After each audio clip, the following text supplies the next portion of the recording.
Hello everybody. What we're going to do today is review a Q901, and I got one other little thing I'm going to throw in there. As most of you know, I've been having some audio problems, so today I modified my Pile wireless headset. I'm wearing a lav mic. If you grow a beard like this, you can maybe cover your lav mic up a little easier, but it's another story for another day. Anyway, I'm going to include a link if anybody's interested in seeing how I did that. It had a 1/4-inch jack sticking out the side of it.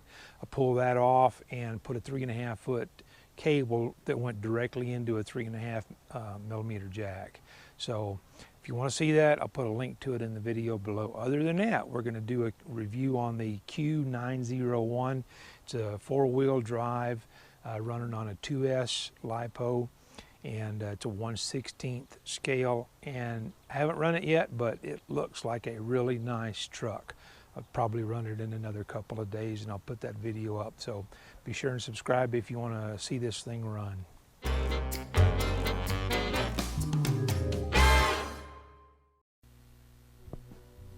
I'm not real much into unboxing stuff, but this came from China. And I thought maybe for people that have never ordered anything directly from China, you might want to see all of this.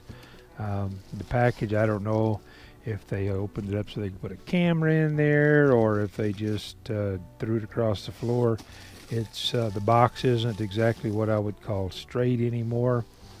And for those people that don't know this, these are heat sensitive labels. So if you want to kind of protect your privacy, you can hit these with a heat gun and change you can black them out.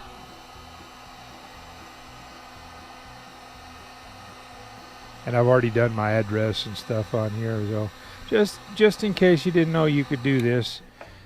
And before I throw boxes away, it also makes the labels peel off of your Amazon boxes real easy. Anyway, that's not what I was here for, but while I was here, I thought I'd show that to you. Now what I'm going to do is just show you what the box looks like, what kind of condition it's in, what to expect, how these things are shipped, and that's the purpose for this part of the video.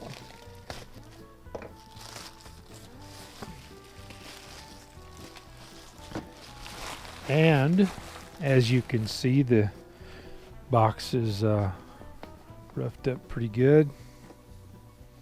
But it's all the seals appear to be intact, but it's beat up pretty good. One little got whacked hard enough right here to knock a hole in it. And this is a brushless electronics. Got a 35 amp brushless electronic speed controller. 2845 brushless motor.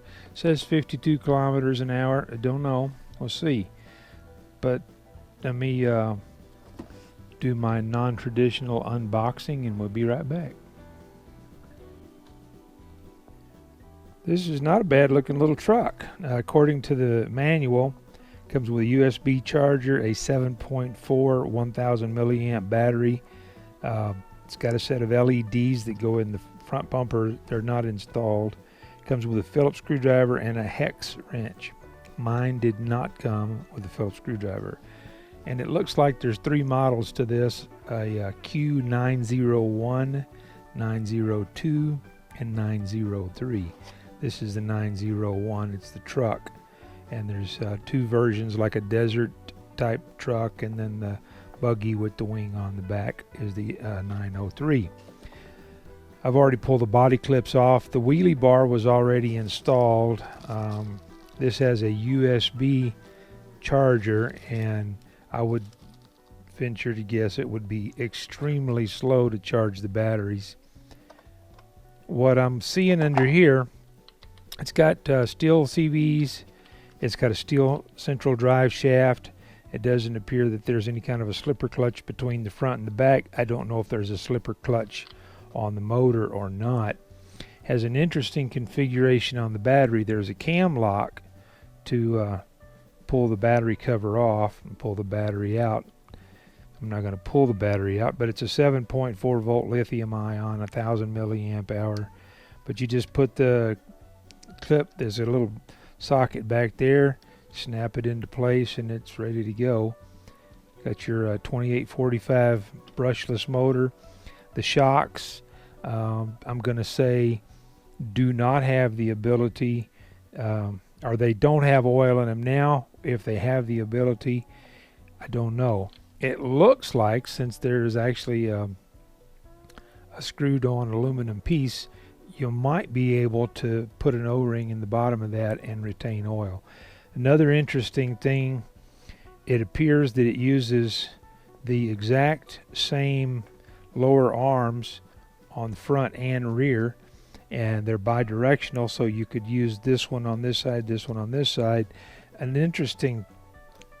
Just an interesting thought. It appears to me, since you could mount another shock here and you'd have 4 shocks on the rear, you couldn't do it on the front because of the upper A arms. And all of the arms are plastic. They're fairly bendable, so I think they're going to be resilient enough that they don't snap. I don't know about cold weather. The tires are actually pretty soft. I don't know if they have foam in them or not. I can't really tell. And they are glued to the rims. I don't know how well, but at this point they are exactly, or actually I should say, glued to the rims. So I'll be able to just put a charge in it, take it out, give it a little run. This is your on and off. And your wheelie bar, there's no adjustment on the wheelie bar, so we're looking at an angle about like that, depending on where your suspension is loaded up. So overall, this actually just kind of looks like a smaller version of the S920, except that it didn't have the 4 shocks in the back. And this one is a single motor instead of the dual motor, but the ridges in here, the molding in the body and everything, that's almost exactly the same setup. The controller, you've got controls on here for high and low speed. I don't know where that'll go. There's of course, your standard trim for left and right. Then it's got where you can reverse the servo, and it's got a steering trim. And according to the manual, if you turn it all the way down, you only have 10 degrees of steering angle. If you turn it all the way up, you have 48 degrees. Don't know if that's accurate or not. On and off buttons right here. It's got a nice foam pad on there, and this does use 3 AAA batteries. This video is getting kind of long, so I'll probably wrap this up, and I'll do a test drive in the next couple of days. I have to head up to Cody, Wyoming tomorrow, so I won't get a chance to do it, but should be back early enough on Wednesday that I can get some kind of run time on this. So subscribe if you want to see this on the road, and or just check back in a couple of days. Helps me out if you subscribe, but if you can't do that, I understand.